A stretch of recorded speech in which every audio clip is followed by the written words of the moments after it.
Hey there, this is Natalie, and in this video I want to talk about something we've seen as quite a prominent part of Rudeus' life in episodes 1 and 2 of Mushoku Tensei Season 2 already, and that is his holy relic, aka the pantsuit he stole from Roxy when he was a child.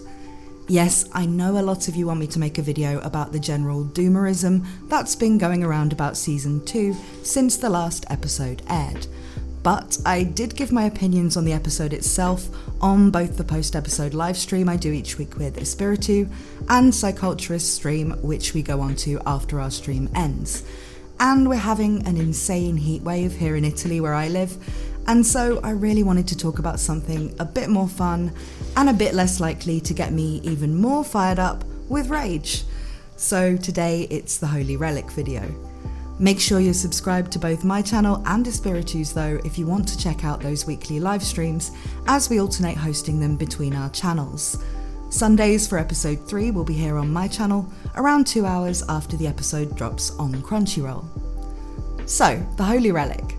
Rudy stole these pantsuit from Roxy when he was a little kid and kept them hidden away in a box.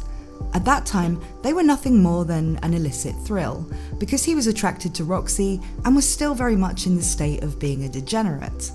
When he left to tutor Eris, he didn't have a chance to grab this treasure, given how Paul orchestrated the move for him, and so the box with the pantsuit was discovered by Lilia.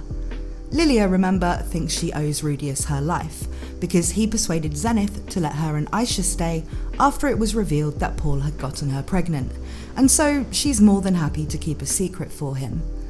Lilia figured out that Rudeus must have been rather attached to the pantsuit, and was planning to send Rudeus the box containing them as a gift for his 10th birthday, which is presumably why she had them on her person when the mass teleportation event occurred.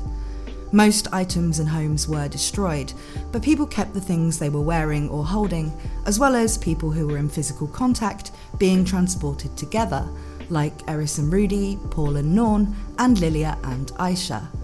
Because of this, Lilia still had the pantsuit when Rudeus came to her rescue in the Chiron Kingdom, and she gave them back to him. This would be when he was around 13. Aisha had heard about the pantsuit and thought her older brother must be a bit of a creep, but he does win her over. After this, of course, comes Rudeus' heartbreak as Eris leaves him with only a note.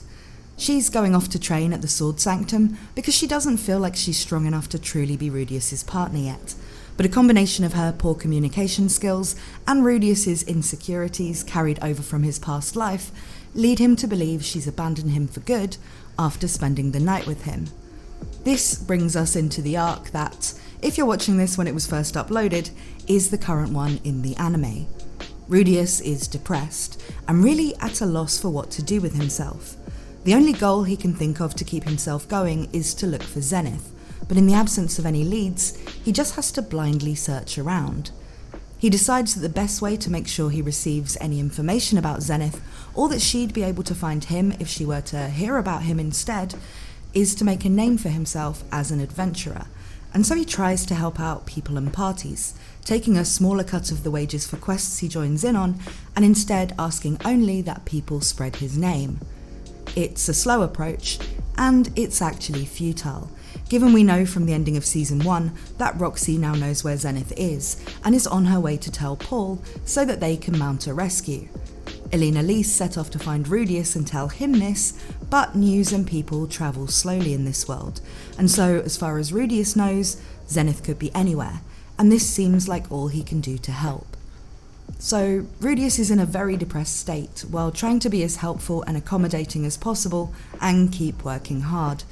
Sometimes in moments where things really hit him, or when he's alone in his room, we see him take some comfort in holding Roxy's pantsuit, and this seems to really help him gain some strength. Now, I don't think anybody is misunderstanding that what he's really taking solace in is knowing that Roxy, who he admired so much and who was the first person to help him leave his home and break through some of the fears brought over from his past life, is still out there. He's always revered her, as we saw from him writing letters to her and making figurines of her before the mass teleportation incident, and by how he thought everything would be okay if he could meet with her again when he first went to the Chiron Kingdom, where he at the time believed she was still working as a tutor to Pax. Roxy seemed so wise and strong to him, and over their years apart, he's elevated her to a literal goddess in his mind. Thinking of Roxy and having an item that makes him feel close to her, like a kind of talisman, helps him to go on when everything feels like it's too much. However, I have seen a few people whining on Twitter, because where else, about the fact it had to be pantsu, and how the fact Rudy worshipping stolen women's underwear is an example of why this show is degenerate trash. But I think it does need to be the pantsu to work as well as it does in terms of subtle characterization for Rudy. If he'd just kept Roxy's necklace and treated that as the holy relic, then that would still convey his reverence for her and the strength he gets from her memory.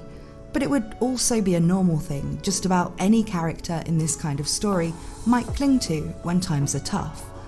The fact that it's her stolen pantsu kind of shows this arc where it goes from being a silly, childish and lewd thing he did when he was a kid, when he perhaps didn't respect Roxy or really anyone in this world enough yet, through to something that's no longer funny or sexy to him, but his one physical reminder of someone he looks up to so much that building up rituals around the holy relic and carrying it with him when times are difficult helps him keep as stable as he can really hope to be during this phase of his life.